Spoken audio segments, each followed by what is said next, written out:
And good evening. This is the Elliott wave update for the Nasdaq 100 for Thursday, May 12th, 2022.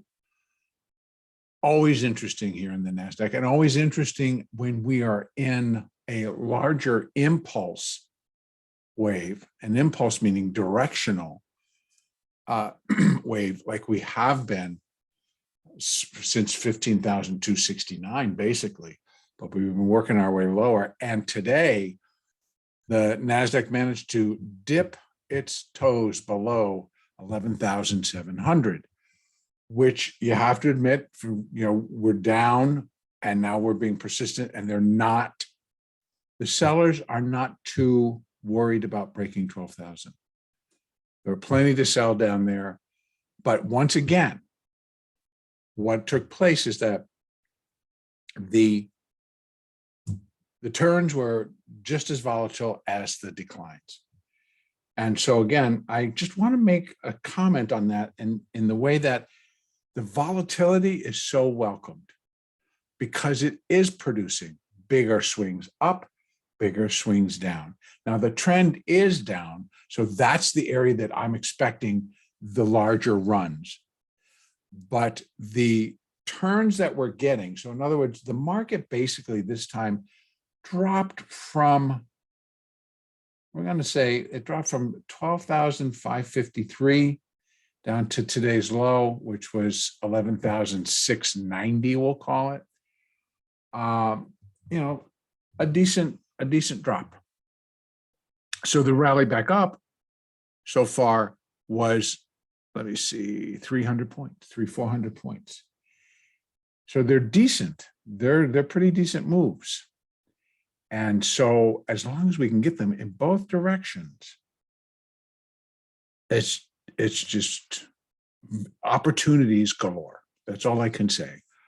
And it's so not being bullish and not being bearish. I know I'm going to talk about this a lot right now because it's really important that you don't come in wondering, when can I get bullish, when I can be bearish? It's like, that's not, you're a trader, you're trading. You don't care. You want both because you want this volatility. And it comes in both directions. Play it. Don't worry about why. Because in all honesty, we are in the corrective process. So we are going to continue to go down, but we're going to get great rallies too. So we're going to get both. And some are going to be playing. What you're going to see the shift, if you're an options trader, you're going to see the shift is starting to go to the weekly. And it doesn't really start until the beginning of that week. And then there's all the play and all the volatility comes right up and lands in those options. And it's in the various ETFs and in the options on the S&P, the spiders, the Qs, the S, triple Q, they're all in play. And so again, I just want to say there is plenty to trade. People want to trade. Now, whether they're right or wrong or whatever, who cares? They're out there trading, and they're trading at all levels and all prices. Why wouldn't we want to participate? So now back to today. Bigger picture, what I've just added, I put back on, which we've seen before, but here are the fibs for the intermediate wave 3 extension. So right now, the market is kind of honing in on where intermediate wave 3 would be equal to intermediate wave 1, which I definitely don't look for. I believe the market will pause there. We might even get a bounce there. But there are still additional lows to come. So what we have is 11,465, I'll call it. And then the break there drops us to 10,567, 10,011 or 12. But here's the ticket. And it actually, like inflation, has gone up a little bit. And so that low at the 1.618, where wave 3 would be 1.618 times the length of wave 1 at 91.14. And if it comes in above that, that works as well, because what we're looking for, of course, is the structure itself. So again, dropping down on the hourly, We remain in that process. Let me just go back up to the 4 so we can get more of this. We remain, there's the minor 1 and 2, so we're in the minor third. And within that, we have minutes 1, 2, 3, 4, and we're in minute 5. And within minute 5, which start right here, it is subdividing. And it could subdivide big. I can put the 1 here and the 2 up here. That does work, but that means that this Follyville, because what would happen again, we're doing another 1, 2. This is the series. And as somebody commented that, and it was right here through this channel, that these are just additional subdivisions, and they could be 100% correct. And if they are, as I've been telling you, it falls off another cliff. We fall off a cliff, and then they keep trying to buy it and buy it and buy it, and we fall off another cliff. And that is kind of getting confusing for a lot of people. But again, this, I believe, is the size of this particular correction we've not seen. Or the last time we actually saw it would have been 2000 to 2009, which was a 9-year correction. And within that correction, we had a solid decline, an incredible rally where during that rally, which is a B wave, the Dow went to new all-time highs, the S&P almost, the Nasdaq not close, and then did a total collapse, and that was called the financial collapse of 2008, 2009. And from that level, we've had the cycle wave 5, which took us all the way up to these highs. So again, I believe that now that everything is electronic and there are many, and everything is quantitative, that's why we get a lot of these types of moves. I'm getting more convinced, but nonetheless, I'd rather play it than fight it or try to wonder why. Because why we're off trying to wonder why, it is moving, it is giving trades, it follows through. We're getting solid signals from when the moving averages, again, on the shorter time frames, on a 5-minute, a 2-minute, a 1-minute, a 30-second, galore. Opportunities and signals galore. Follow through, even non-follow through, where you're just taking a shot. If you're wrong, you may not have to wait more than another 30 seconds and it comes back into the money for you, or you get out, take a small hit, and the next trade just brings you back. There's that much to do. I do not know how long it's going to last, but while it's there, why not take advantage of it? Now, for tomorrow, really, the way that the patterns are forming, it does tell me that we have additional downside, even with this. But here's what how I'm going to leave this. Let's just open this up, take a peek. I can bring a 1 to here, a 2 to here, and then I got a 3, but I don't think so. I have to do a 1, 2 again. And then what is this? Another 1, 2. And why? It's because of these huge swings after these drops. But the patterns are getting consistent. Big drop, big rally, big drop, big rally, extended out. Big drop, big rally, big drop, big rally. We went back down and, on a closing basis, we put in a new low. And then we put in this big rally. So I think that we have to leave it, that we can continue up. We have the 50 up next, and that's at 12,070. And if it's truly going to be an ABC, it'll be flat, and I wouldn't be looking for much above 12,133-ish. And then the next leg down starts in. Now, I want to go back out to that 4-hour, and I want to drop this one. So I'm going to show you now. We're going to take a look at that 5th wave and what that should look like. And here again, let me open this up, and we're going to take for wave 5. We're doing wave 5 is doing really well, by the way. So it all is fitting quite cleanly. That's actually, they tell me where that high is. Okay. That's 71. That's a little bit too high. It's 48. All right.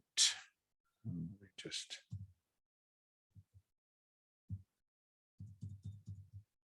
10,000, 48.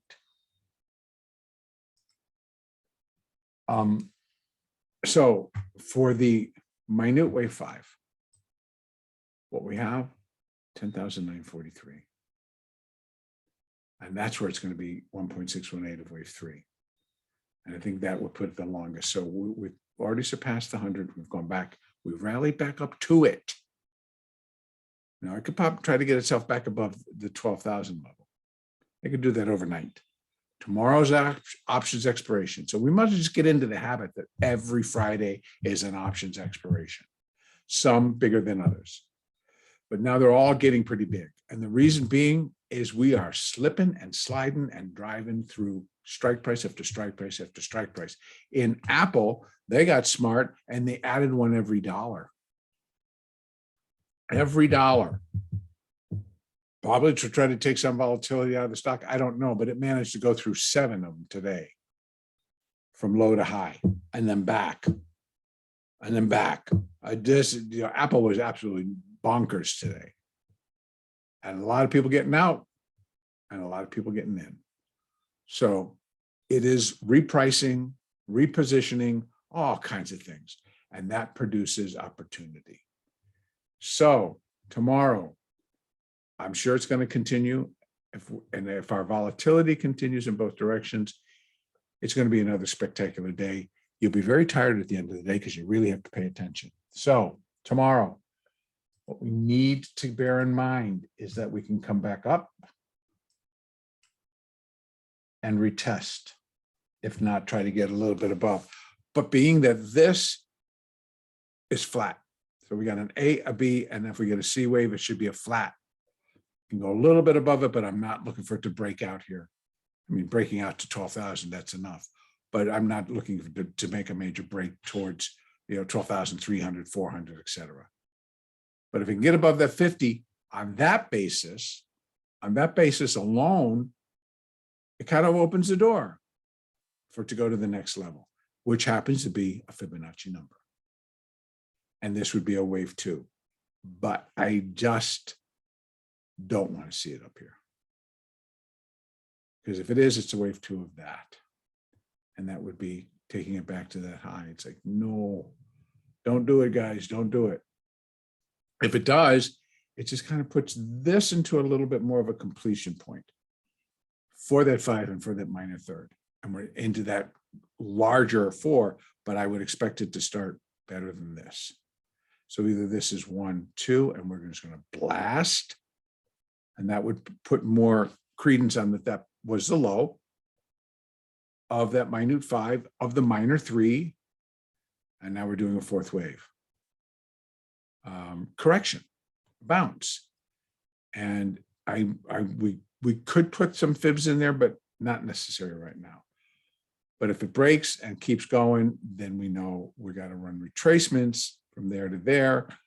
And you're looking for 618. That's at least going to go up and give a test, if not way more, on that hourly 200. So that would do all the upside, but I'm not looking for that much. But should it occur, we break and run and go above and above, well, then we know this is where we're headed. But just on a moving average basis, a solid break above the 50 opens the door to get to the 200, and that would be the next logical target. Okay, downside. We have 11,560, 11,320, I'm going to say, to 23, and then 10,943. That's what I'm thinking.